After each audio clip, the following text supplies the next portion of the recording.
Have you ever tried to find an old song, a favorite clip, or just a funny image from your youth, and failed? You blamed it on a faulty memory, perhaps, or the imperfections of search engines. But what if your memory is perfect? What if the artifact you're searching for truly existed, but it has been erased, deleted not just from the live servers, but from every archive, as if it never was?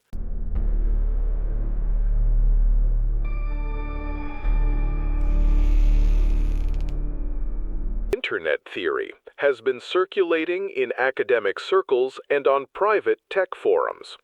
The publicly accepted version sounds technologically mundane. A significant portion of today's internet traffic is generated not by people, but by bots and algorithms. Statistics published in early 2025 confirm that the share of actual human users has dropped to a record low, with malicious bots making up a staggering 27.7% of all traffic. We live in an era where AI writes articles, paints pictures, and conducts social media dialogue, creating an illusion of human activity. Simultaneously, a quieter, more insidious process is underway: the mass disappearance of our digital heritage. An astonishing 25% of all web pages that existed between 2013 and 2023 are no longer accessible. 38% of all pages from 2013 are gone forever. Mainstream science calls this link rot and digital amnesia, but this official explanation conceals a far more disturbing truth. It fails to explain the systemic and selective nature of these disappearances. The case we are archiving today begins not with a global conspiracy, but with a quiet, personal investigation. Our subject, we will call him the analyst, is a former employee of a European data archiving service. His job was the mundane cataloging of digital assets for corporate clients. In his spare time, however, he pursued a personal passion: digital archaeology. He sought to recover and preserve the most fragile and ephemeral artifacts of early web culture. His obsession began with the search for a single file. In the early 2000s, on an obscure forum dedicated to experimental electronic music, a track was posted. It had no name, only a string of numbers for its ID. It was a strange, hypnotic piece, lasting exactly 7 minutes, composed of a layered mix of white noise, Morse code, and a barely perceptible, distorted human voice. The track was popular within a very narrow community, but it left a deep and lasting impression on those who heard it. The analyst was one of them. Years later, he decided to find this composition. The forum, of course, was long gone. The analyst turned to the only tool capable of looking into the past: the Internet Archive and its famous Wayback Machine. He found working snapshots of the forum. He located the correct discussion thread. Users described the track exactly as he remembered it, their posts filled with awe and confusion. But the link to the file itself was missing. In its place was a void. Not an error, not a broken link icon, but an empty space, as if it had never existed in the page's original code. This was technically baffling. Archive snapshots are meant to be complete captures of the page's HTML. To remove an element so flawlessly would require editing the archive itself, a sacrilegious act in the world of data preservation. Puzzled, the analyst began to dig deeper. He examined dozens of other snapshots of the same page on different dates. The result was identical. Then he widened his search, hunting for other digital ghosts, files, memes, entire websites that thousands of people clearly remembered, but for which not a single byte of data remained, even in the archives. He was investigating what the modern world now calls digital Mandela effects, collective false memories of things like Netflix series that were never produced or video games that were never developed. It was then he first noticed a pattern. The disappearances were not random. The artifacts being erased shared specific properties. They elicited a high degree of emotional engagement. They showed a capacity for viral propagation, and most importantly, they were ambiguous, giving rise to countless interpretations. These were not just files, they were seeds of ideas. On a private section of a hacker forum, he found others discussing a similar phenomenon. They didn't call it the dead internet, they called it network sterilization. One anonymous user claimed that a hidden group, which he nicknamed the Sanitizers, was operating within the web's core infrastructure.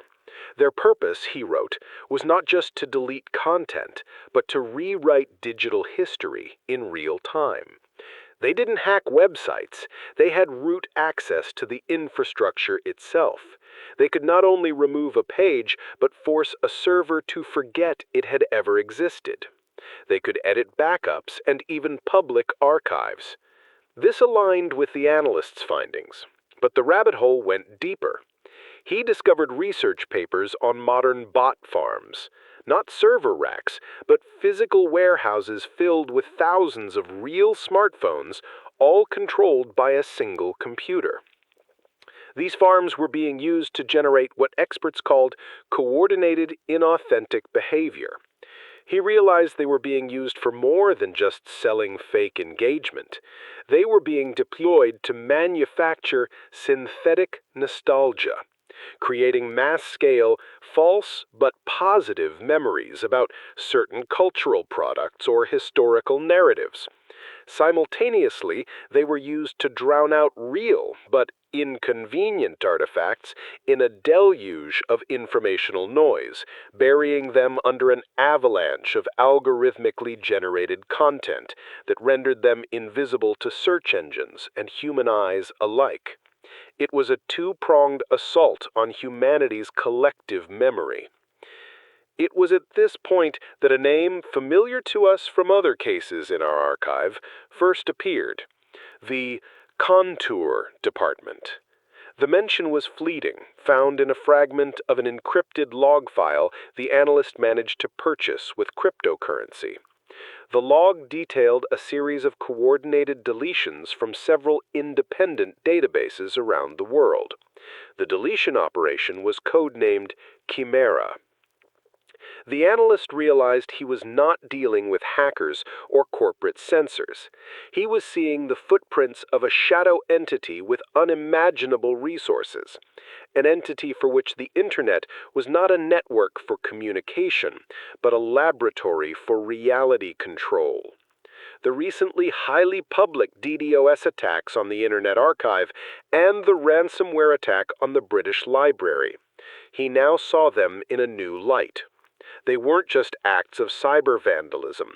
They were distractions, smokescreens to cover for these far more subtle, surgical pruning operations. Contour wasn't just deleting files. It was erasing entire branches of possible futures that could grow from these dangerous ideas. They weren't destroying memory. They were curating it. And that was the most terrifying discovery of all. If you can make millions believe in a movie that never was, what stops you from making them forget a war that was, a crime that happened, a person who lived? The culmination of his work came on the night of May 7th. Using a complex chain of anonymizing relays, the analyst gained access to a decommissioned data storage facility of an ISP that had gone defunct over a decade ago. He was hunting for raw, unprocessed server backups that might have escaped the sterilization. For hours, he sifted through terabytes of digital detritus, the virtual hum of ancient data filling his senses. And then he found it, not the track itself, something better. He found its metadata, a tiny .xml file, orphaned from its parent audio file. The file contained the track's exact creation timestamp, the uploader's original IP address, and a list of 3 other IP addresses from which the file was forcibly erased. 2 of the addresses led to defunct domains.